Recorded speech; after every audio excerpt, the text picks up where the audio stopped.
지구의 허파라고 불리우는 아마존, 브라질에 위치한 지구상에서 가장 큰 열대 우림이 점점 빠른 속도로 파괴되고 있습니다. 스페인 EFF 통신에 따르면 브라질 국립우주연구소가 지난 올해 7월 발표하기를 올해 1월부터 6월까지 파괴된 브라질에 있는 아마존 열대우림의 면적이 3,987평방킬로미터라고 합니다. 이것은 서울 면적의 약 7배에 달하는 면적이 올 한 해 전반기에만 사라졌다고 합니다. 그것은 지난해 2021년 상반기에 파괴된 면적보다 10.6%가 늘어난 수치이고 브라질 국립우주연구소가 통계를 시작한 2016년 이후 가장 최대로 파괴된 규모라고 말하고 있습니다. 아마존이 지구의 허파라고 불리우는 이유는 그곳에 심겨진 상당히 많은 양의 나무들 때문인데요.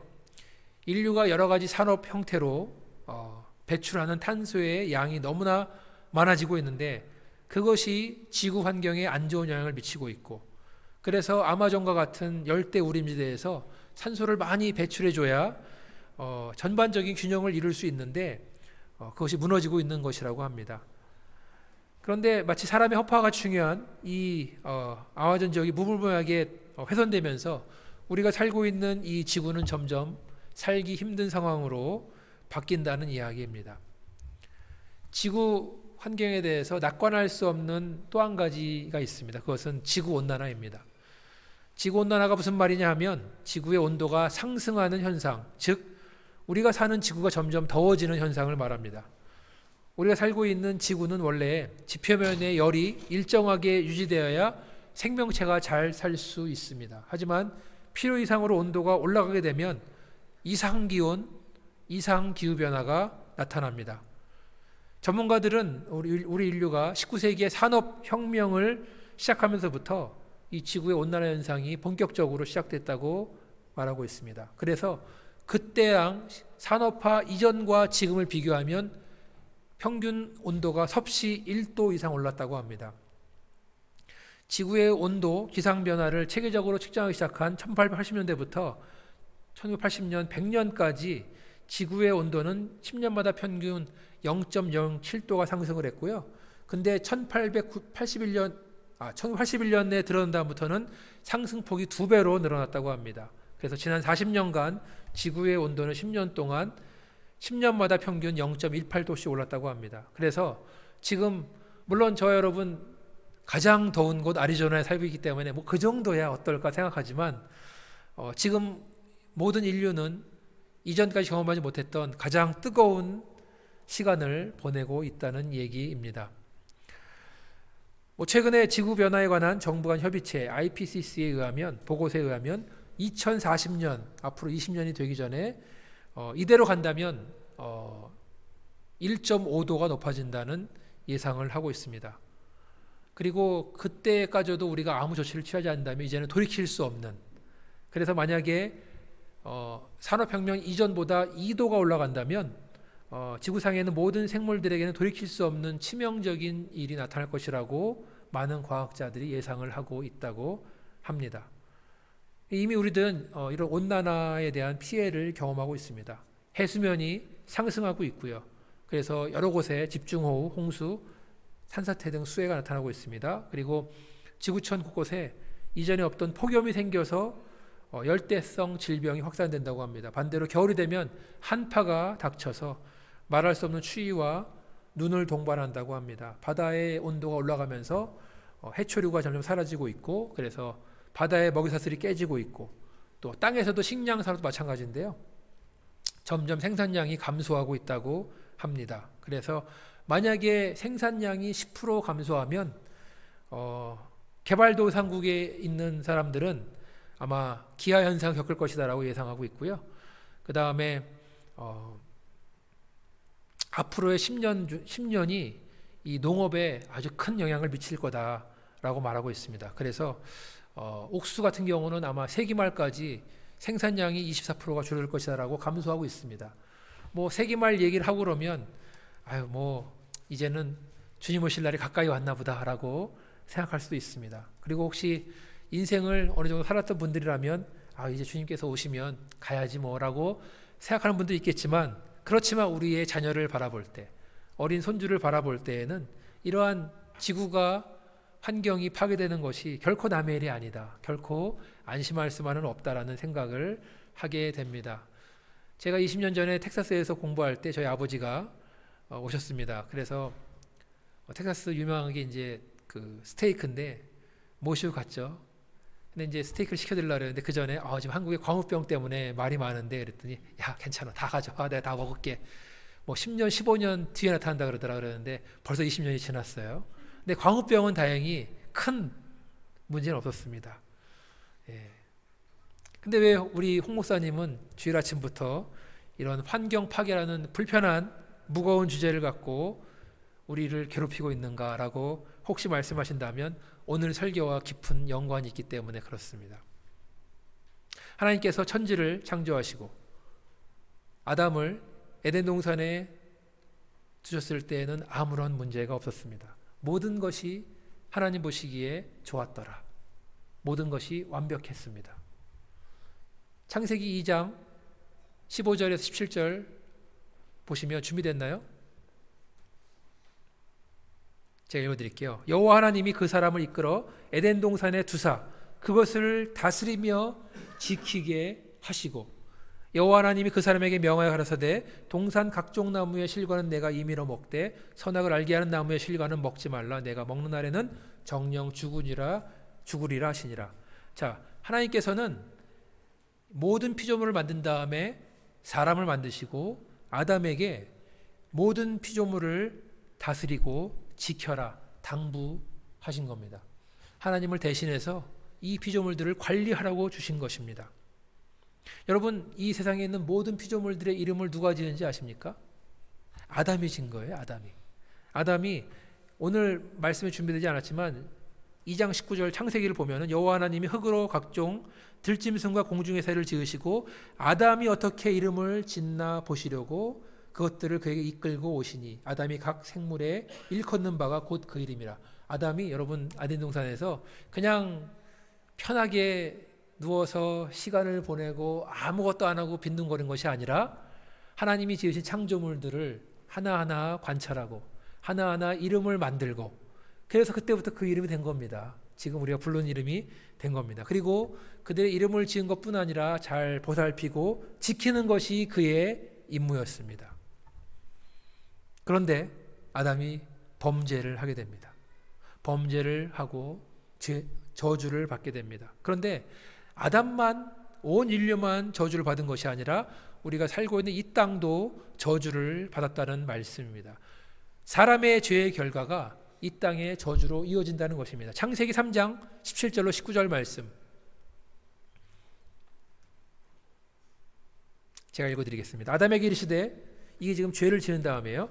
내가 내 아내 말을 듣고 내가 내게 먹지 말라 한 나무의 열매를 먹었은즉 땅은 너로 말미암아 저주를 받고 너는 내 평생에 수고하여 그 소산을 먹으리라. 땅이 내게 가시덤불과 엉겅퀴를 낼 것이라. 내가 먹을 것은 밭의 채소인즉 내가 흙으로 돌아갈 때까지 얼굴에 땀을 흘려야 먹을 것을 먹으리니 내가 그것에게 취함을 입었음이라. 너는 흙이니 흙으로 돌아갈 것이니라 하시니라. 아담의 범죄로 인해서 이 땅이 저주를 받았습니다. 그래서 땅은 이전에 없었던 가시덤불과 엉겅퀴를 내기 시작합니다. 계속해서 땅은 인간의 욕심과 죄악과 이기심으로 망가지고 있다라는 말씀입니다. 모르겠어요. 여러분들의 집에 있는 앞들은 잘 관리하니까 좋을지 몰라도 이 세상은 점점 저주받아서 점점 파괴되고 망가지고 있다라는 말씀입니다. 좀 전에 말씀드렸던 아마존 열대우림 파괴, 온도 상승 외에도 발전소 그런 문제 때문에 일본에서 난리가 났었고 지금도 안전하지 않고요. 또 무분별한 쓰레기 폐기, 우리 박 집사님 지난주 말씀하시는데 한국 다녀오셨을 때, 한국에 있을 때는 쓰레기를 다 정리해서 버리느라고 참 힘들었는데 미국에 오니까 너무 잘 버리니까 양심에 찔린다 그랬는데 언젠가는 미국에서도 쓰레기를 종량제로 할 날이 올 것입니다. 왜냐하면 자연이 무한정으로 받아들이는 게 아니거든요. 언젠가는 우리도 조절을 해야 될 때가 올 것입니다. 그럼 성경은 이 문제를 어떻게 우리에게 말해주고 있습니까? 하나님의 피조물이 점점 망가지고 있는 것이 우리의 구원 문제와 무슨 연관이 있습니까? 오늘 설교 말씀 어떻게 보면은 하나님의 구원을 전 우주적인 측면에서 보는 것이라고 볼 수 있습니다. 하나님은 저와 여러분을 비롯한 모든 인간만 사랑하시는 것이 아니라 그 이하의 모든 생명들을, 피조물들을 다 사랑하시고 소중히 여기십니다. 하나님이 인간뿐 아니라 다른 피조물도 아낀다는 것은 엿볼 수 있는 구절은 요나 4장 11절 말씀입니다. 준비됐으면 보여주시기 바라겠습니다. 하물며 이 큰 성읍 니느웨에는 좌우를 분별하지 못하는 자가 12만여 명이요 가축도 많이 있나니 내가 어찌 아끼지 아니하겠느냐. 여러분, 이방 나라 니느웨는 죄가 많은 곳이었습니다. 그래서 하나님께서 그들을 심판할 계획이었습니다. 그래서 요나를 통해서 마지막 심판의 경고를 보내십니다. 그런데 요나는 하나님의 명령을 거절했습니다. 왜 그렇습니까?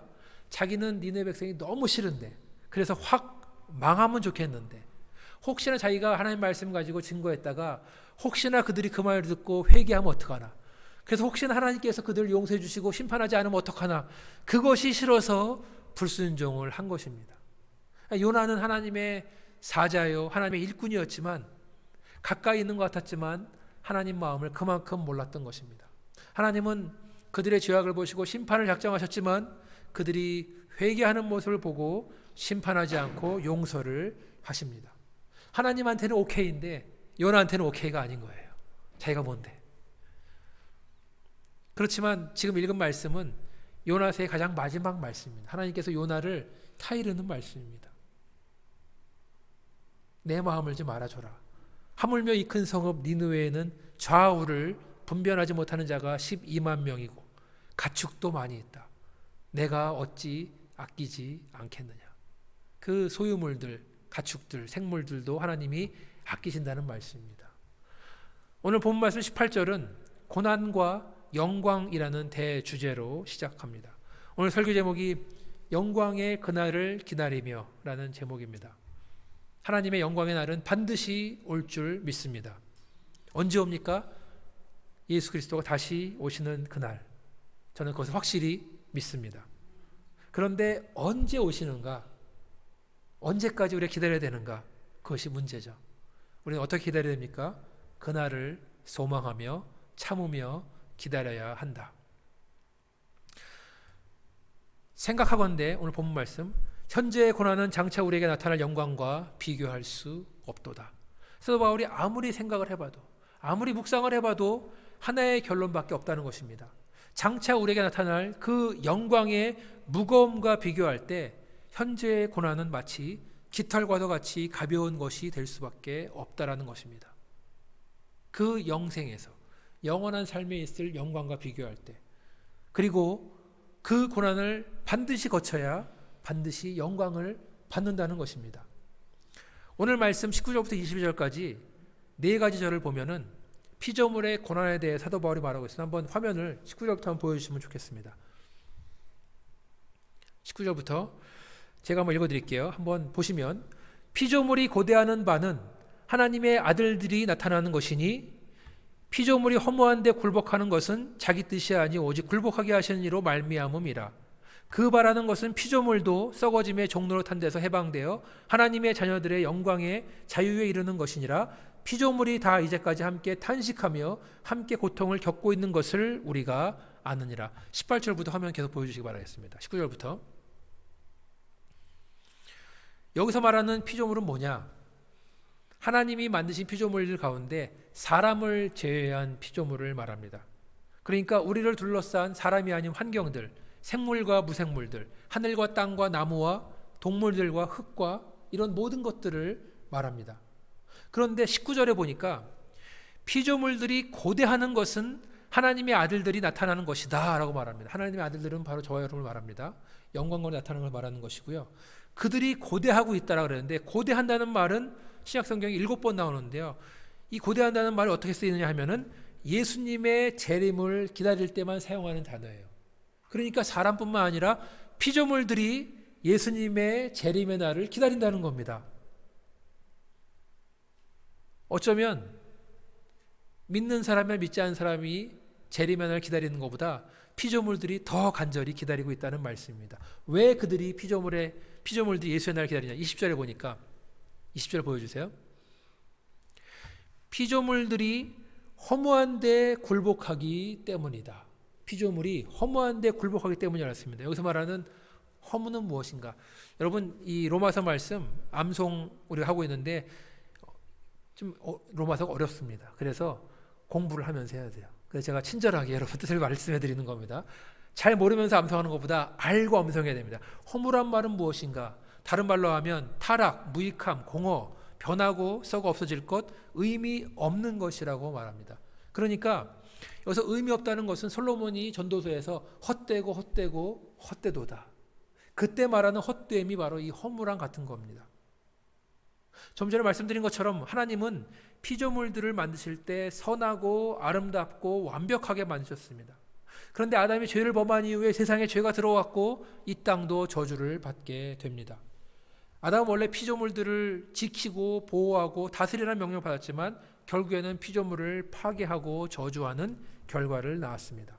그래서 이 땅에는 모든 자연재해들, 지진, 홍수, 산불, 기근, 가뭄, 공해, 온난화 등등은 죄 때문에, 이 땅이 저주받았기 때문에 생기는 일입니다. 다른 말로 해서 피조물이 허무한데 굴복했기 때문에 이런 일이 생긴다는 것입니다.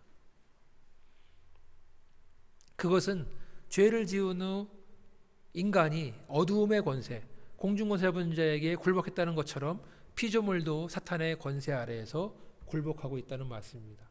그런데 20절을 자세히 보니까 피조물이 허무한데 굴복하는 것은 자기 뜻이 아니고 오직 굴복하게 하시는 이로 말미암습니다. 여기서 굴복하게 하시는 이가 누굴까요? 하나님이십니다.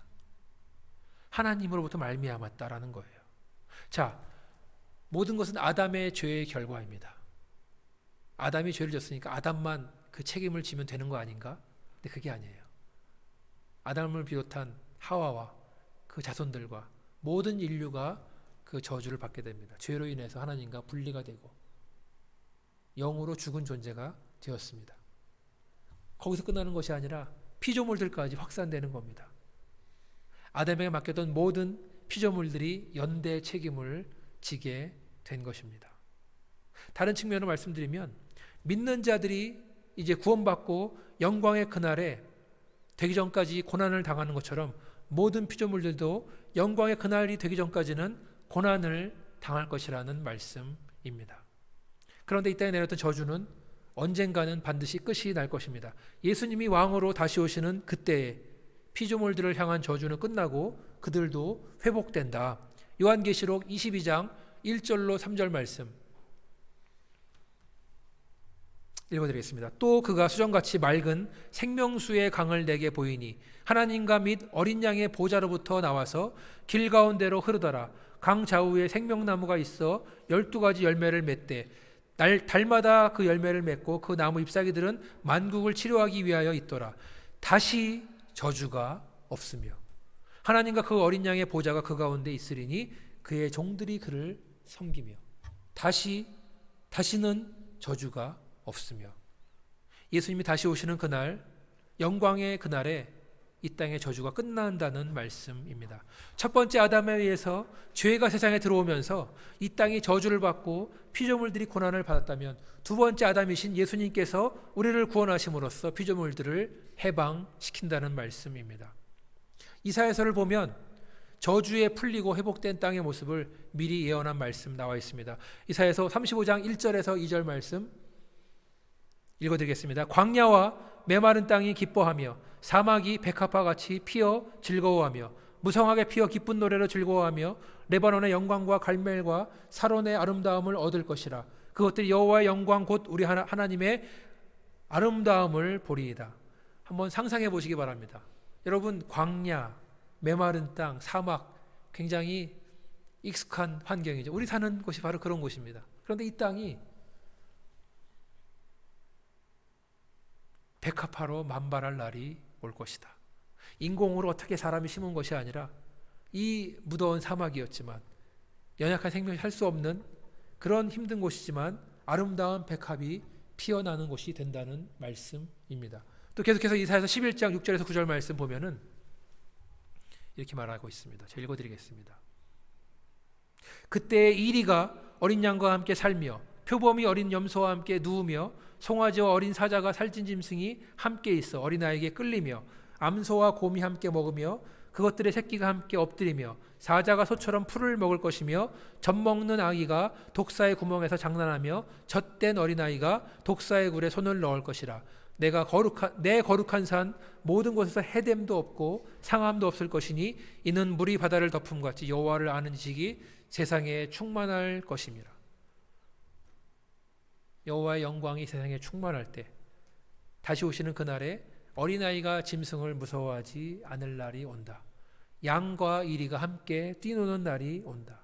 그날이 되면 해가 되는 것이 없고 상하는 것도 없다. 그때가 되면 양육강식의 비정한 그런 법칙도 사라지고 온전한 평화의 날이 온다는 말씀입니다.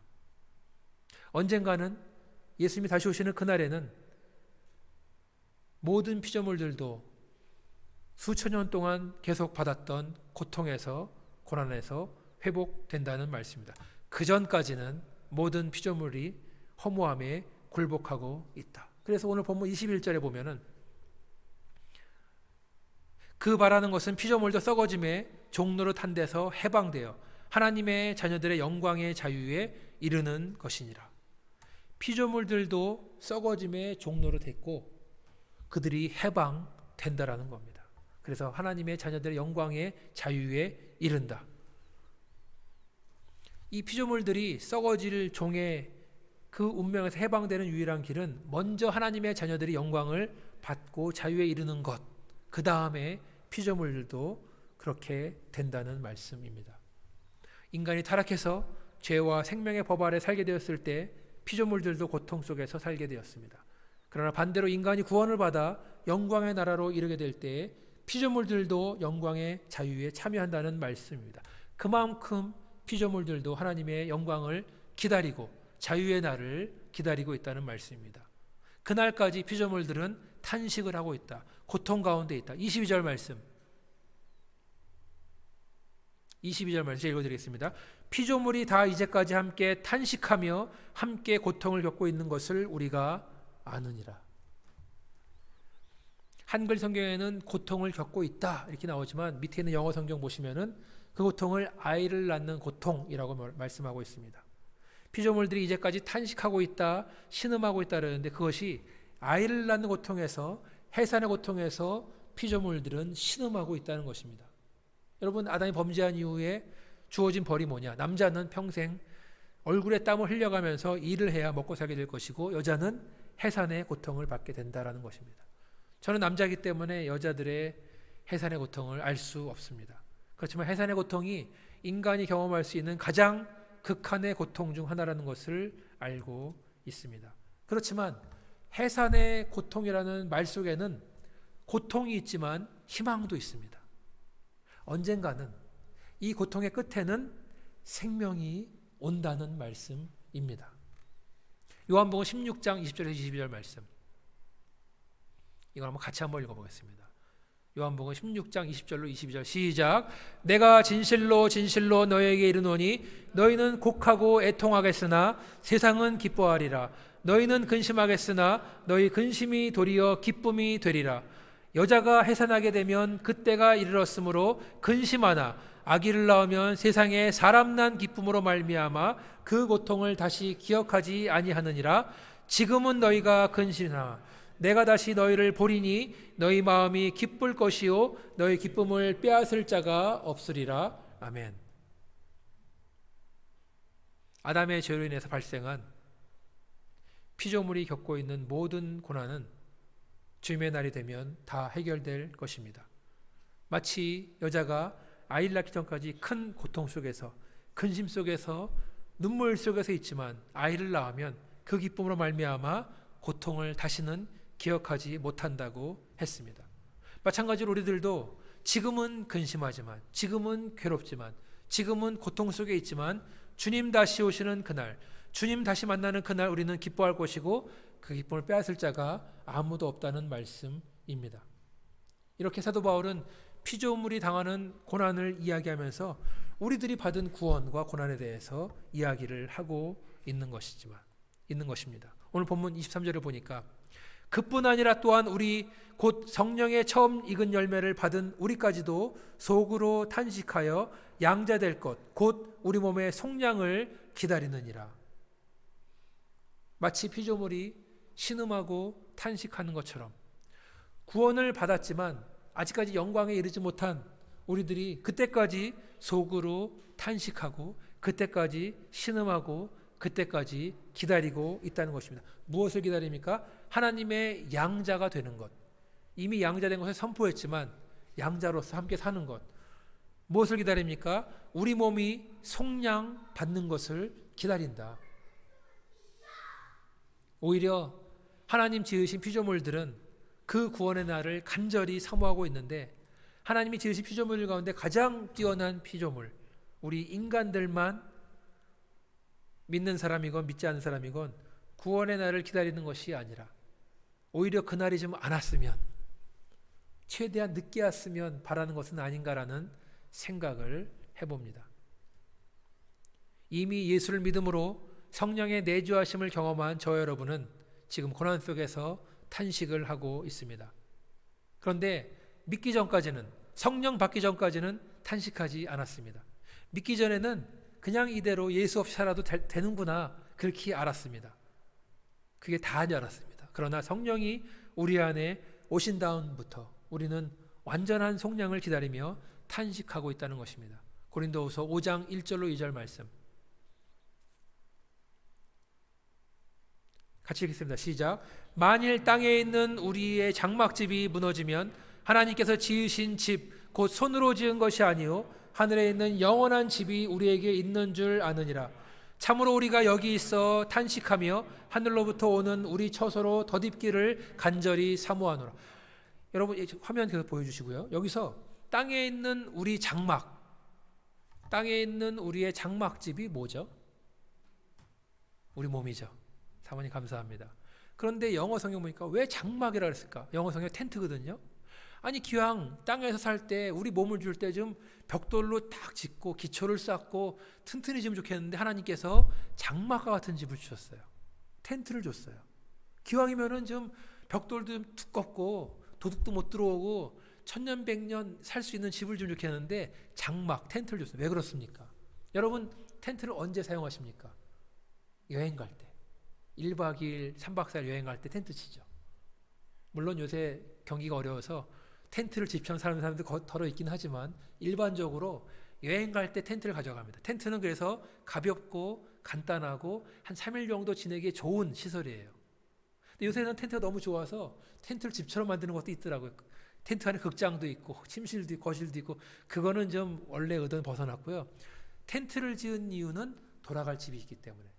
내가 돌아갈 집은 튼튼한 집이거든. 그렇지만 우리가 소풍 나와서 캠핑 와서는 장막 같은 텐트 집을 짓고 사는 겁니다.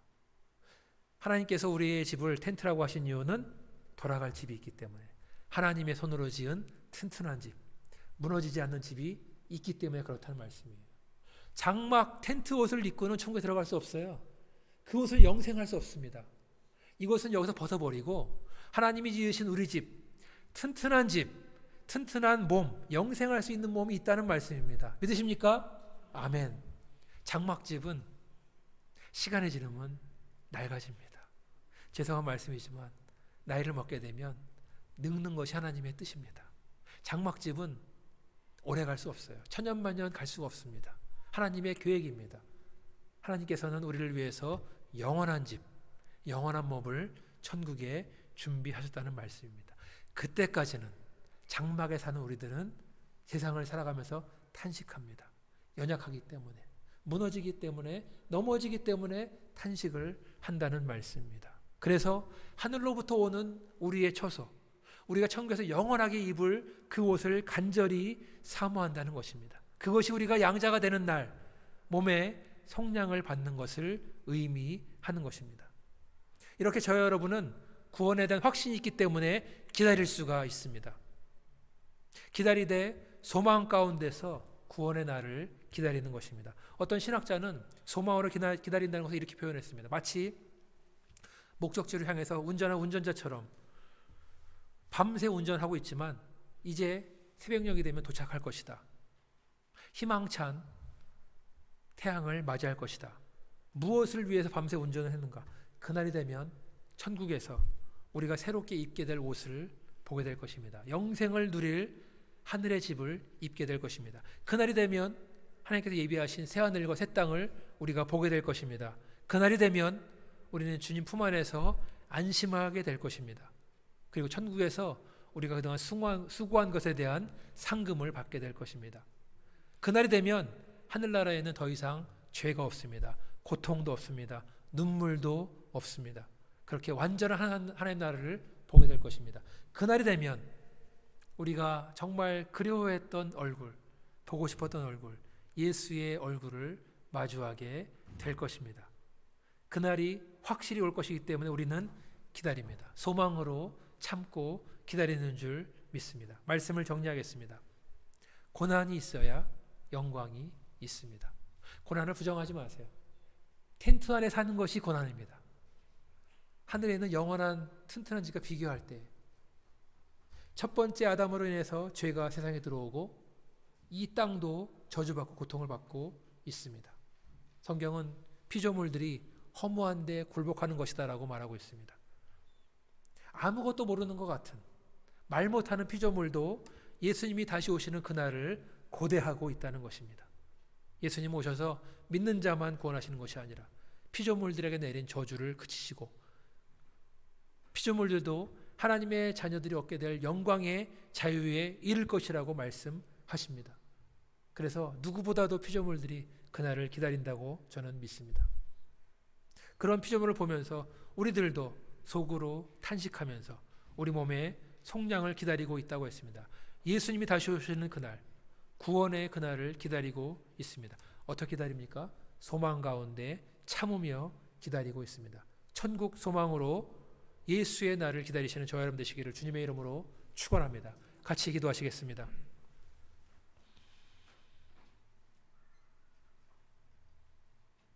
아버지 하나님, 우리의 생명만 주님의 것이 아니라 이 세상 천지 만물도 다 주님의 것, 주님이 사랑하시고 아끼시는 것 다시 한번 깨닫게 되었습니다.